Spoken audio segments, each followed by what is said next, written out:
Do you know what your soul purpose is? It's a big question. And I guess it implies a lot of things. First of all, it implies that there is one. And then it also implies that you have a soul or you are a soul and that it has some reason for being. At some level, there can be no question that this is something that each of us must answer for ourselves. And yet, the way our world works, it is also true that there are many things that are universal. Most of us are operating every day within the laws of gravity. Most of us are operating within the laws of psychology. Most of us understand that if you're going to bake a cake, you can only modify the recipe so much before you just get a mess.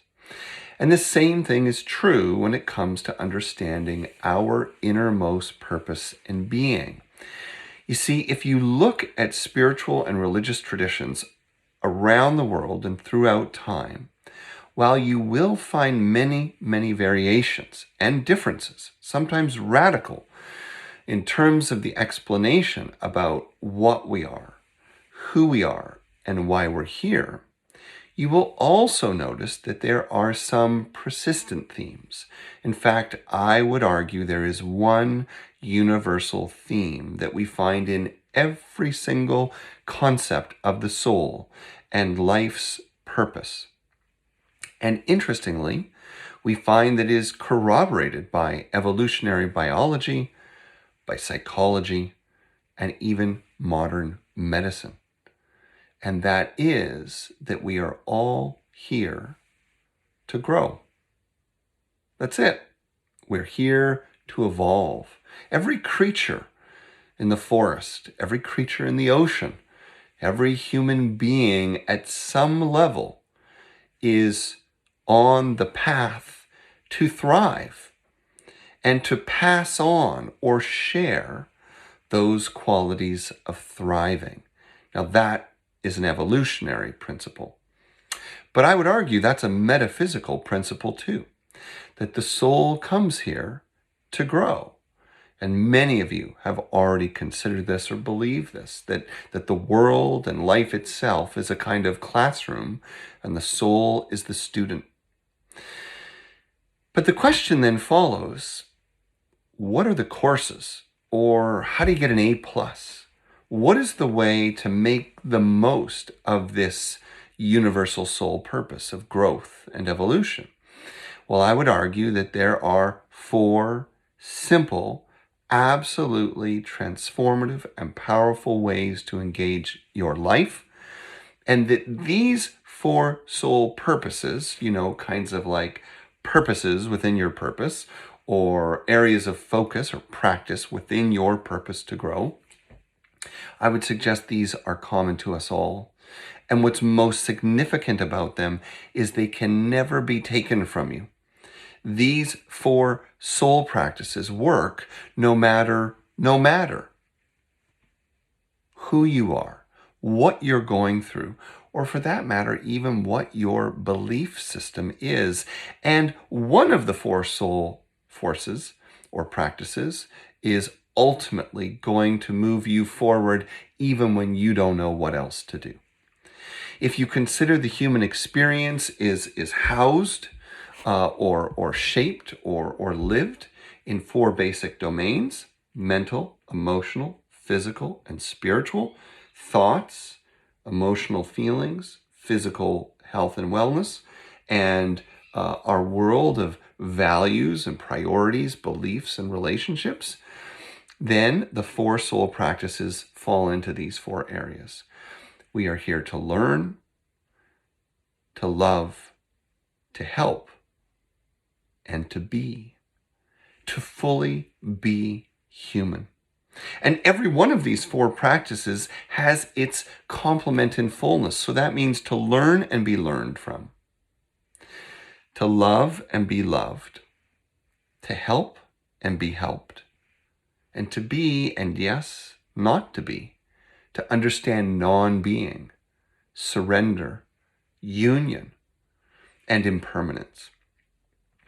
The powerhouse of these four, which we also find verified by contemporary research on happiness and well-being, as well as documented in the timeless teachings of religious and spiritual traditions around the world. The powerhouse of these four is not love, it's not learning, it's not awakening to the oneness of life, it's just helping. And the reason why it's helping is that helping is the most accessible, and it will open you to all the others. We can study nirvana and awakening and still be quite self-centered and not very helpful.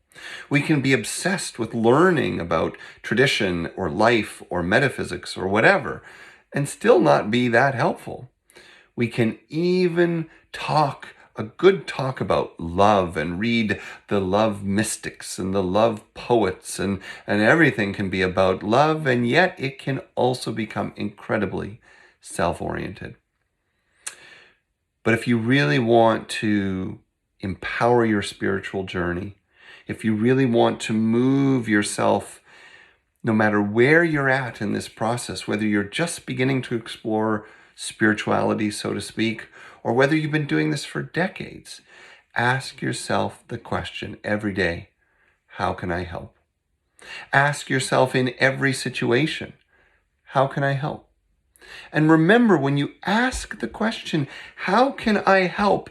You are really asking what would be helpful. What would be helpful? And that means that the way you help connects with and resonates with and is compatible with that which you want to help. So if you want to help someone in a way that you feel is right, but they can't receive or accept, that's not really helping. It's not really helpful. So the emphasis is on help, not I, when you ask the question, how can I help? You can be in a grocery line, you can be traveling in your car, you can be getting on an airplane, you can be facing severe illness, loss, betrayal, addiction. Asking the question and following through with action, how can I be helpful, will take you out of your self-stuckness.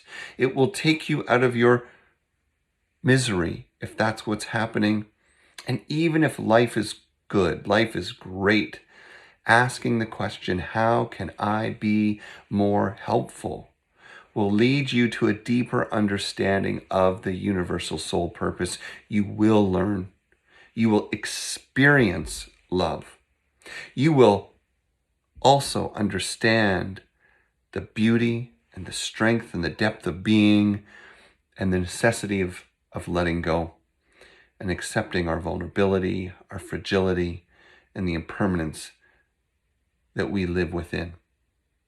And so, if you'd like to explore this further, please like and follow or join the Old Soul Republic newsletter. And sometime soon, we're going to have a 4-week live deep dive into the 4 soul practices that will help you to awaken to your soul purpose. So please click that little plus sign, and I'll see you later.